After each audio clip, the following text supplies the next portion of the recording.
Thank you very much. Thank you. Thank you very much. Friends and distinguished guests, welcome to the White House. We are gathered here today for a truly momentous occasion in our democracy, the swearing in of a United States Supreme Court justice. In particular, I'm greatly honored to welcome to these grounds every sitting justice of the United States Supreme Court. Welcome. Thank you.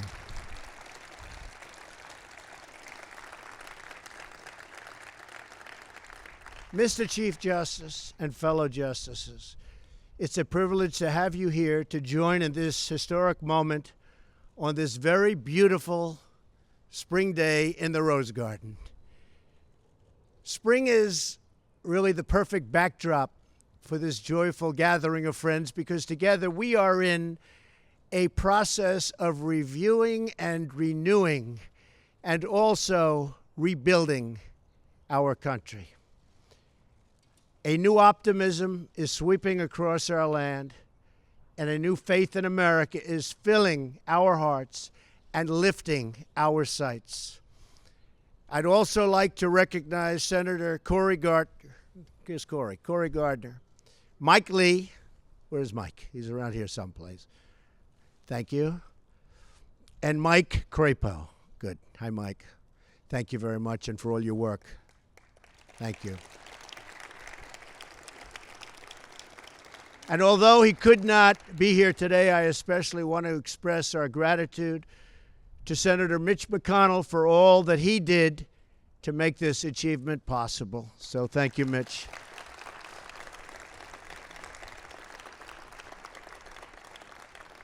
I'd also like to give my appreciation to Chairman Grassley for conducting such a fair and professional confirmation. Senator Grassley. Where is Senator Grassley? Thank you. Thank you. Thank you, Senator. Finally, a profound thank you to Louise Gorsuch and to all of the Gorsuch family. Thank you.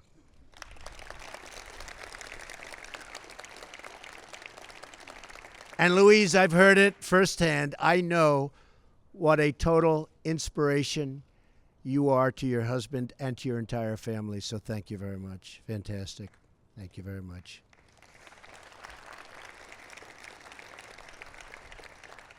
We are here to celebrate history, the taking of the judicial oath by the newest member of the United States Supreme Court, Neil Gorsuch. Justice Gorsuch, I just want to congratulate you and your entire family. It's something so special. In fact, I've always heard that the most important thing that a president of the United States does is appoint people, hopefully great people like this appointment, to the United States Supreme Court. And I can say this is a great honor.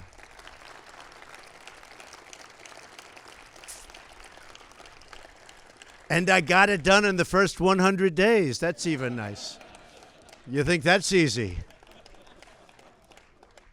This ceremony has special meaning as Justice Gorsuch is filling the seat of one of the greatest Supreme Court judges in American history, and that's Antonin Scalia, who was a terrific judge and a terrific person.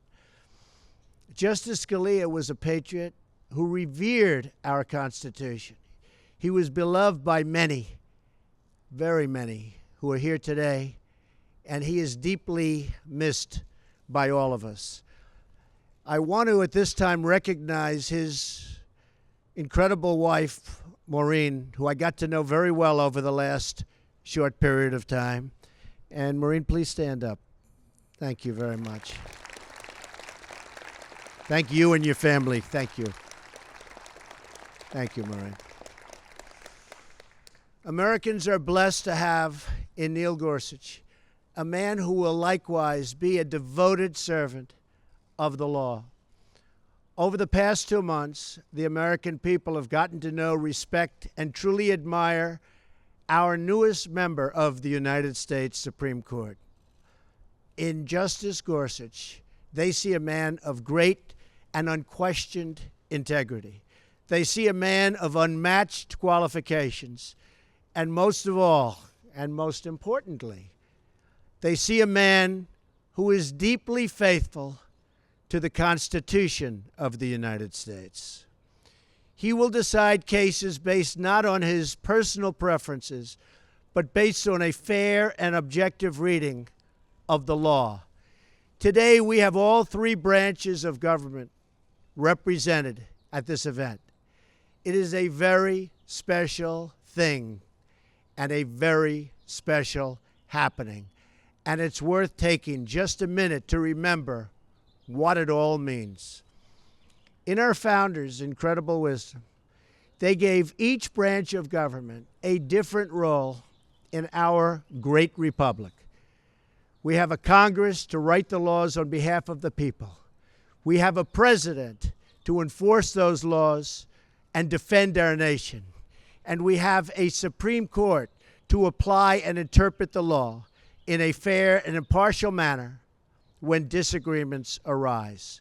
The founders separated power because they knew it was the best way to protect our citizens and keep our Constitution secure.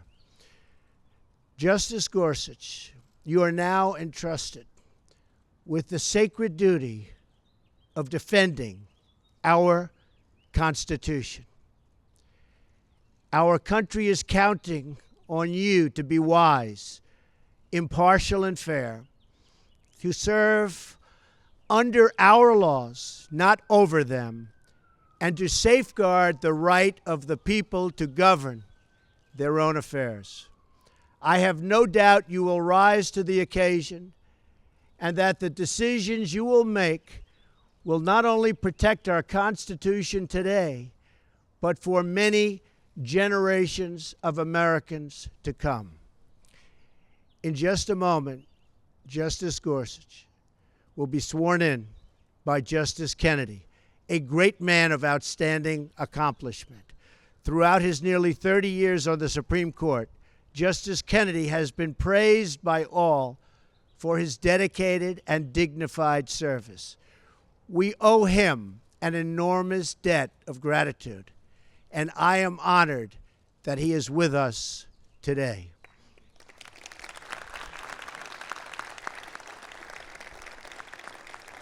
This is a very, very special moment because many years ago, a young Neil Gorsuch started his legal career as a law clerk to Justice Kennedy. You remember that, right?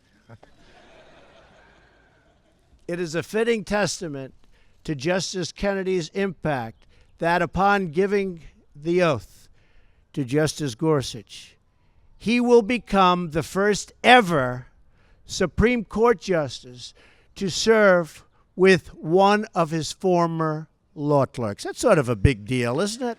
Sort of like that. That's sort of good. It has never happened before. That's pretty good. It also shows you have a lot of respect for this man. It's very good. We're thrilled to share this historic moment with Justice Kennedy, with all of you here today, and with all Americans watching us at home. Justice Gorsuch, I again congratulate you and your entire family, and I wish God's blessings on your amazing journey ahead. I have no doubt you will go down as one of the truly great justices in the history of the United States Supreme Court. I now invite Justice Kennedy to say a few words. Thank you very much.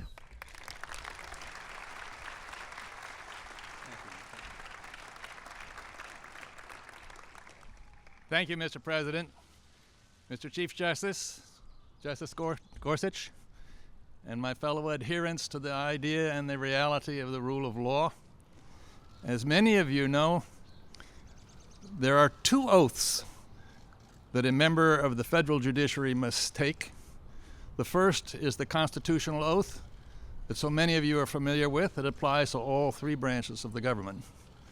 The second oath is one that applies just to federal judges. Both of the oaths date from the founding of the Republic. The judicial oath dates from 1789. And both of these oaths remind us that we as a people are bound together. We as a people find our self-definition, our respect, our heritage, and our destiny in the Constitution. And so, Justice Gorsuch, there is one oath remaining for you to take, the judicial oath, before you may receive and accept your commission from the President of the United States. Are you ready, Justice Gorsuch, to take the oath?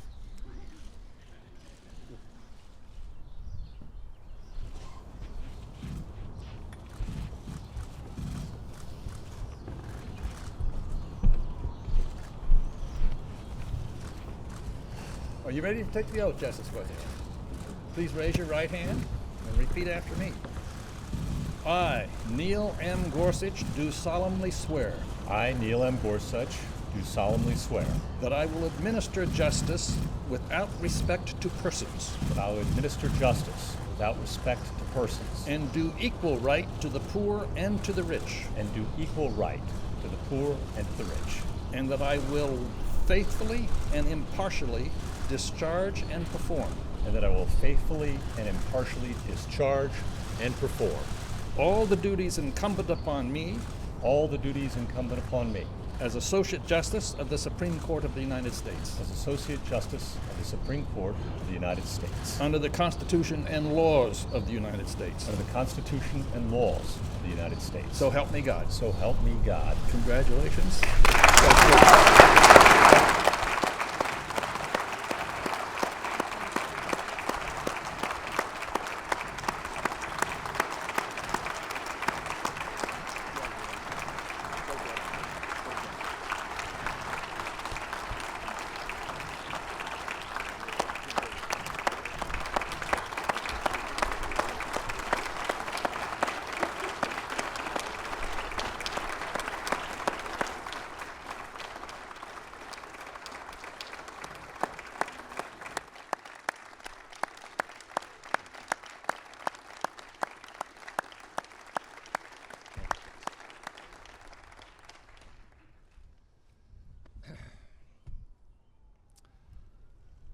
I see before me so many to whom I owe so much. I know I would not be here today without your friendship and support. Thank you all from the bottom of my heart. I want to thank the President for nominating me and for the great confidence and trust he's reposed in me. I want to thank the Vice President for his constant encouragement and friendship throughout this process. It's not possible to mention here everyone I should mention, but I'd be remiss if I didn't thank the President's counsel, Don McGahn, and Mark Paoletta, the Vice President's counsel, and every single person in the White House counsel's office for their tremendous and tireless support. I want to thank Kelly Ayotte and my day-to-day team for their humor, for their sage advice, for their faith, as we spent months and so many miles trooping together through the Senate complex. I want to thank every single person, and there are so many, in the White House and the Department of Justice who worked through so many late nights and long weeks on my behalf. I want to thank too Senator McConnell and Senator Grassley and their excellent teams for their support and leadership. And I must thank my former law clerks and my dear friends who gave so much of themselves so selflessly through these last 3 months. You are dear to me. This is truly your doing, and this is your day. I wish I could mention each of you by name, but you know who you are, and you know your names are etched in my heart forever. This process has reminded me just how outrageously blessed I am in my law clerks, and in my family, and in my friends. And I hope that I may continue to rely on each of you as I face this new challenge. To my former colleagues and the wonderful staff of the 10th Circuit, I thank you for your faithful service and your friendship over so many years. To my new colleagues and the staff of the Supreme Court, thank you for the very warm welcome. I look forward to many happy years together. And I cannot tell you how honored I am to have here today my mentor, Justice Kennedy, administer the judicial oath, a beautiful oath, as he did for me 11 years ago when I became a circuit judge. To the Scalia family, I won't ever forget that the seat I inherit today is that of a very, very great man. To my wife, Louise, and my daughters, Emma and Bindi, thank you for your perseverance and your patience, your courage and your love. I simply could not have attempted this without you. And to the American people, I am humbled by the trust placed in me today. I will never forget that to whom much is given, much will be expected. And I promise you that I will do all my powers permit to be a faithful servant of the Constitution and laws of this great nation. Thank you.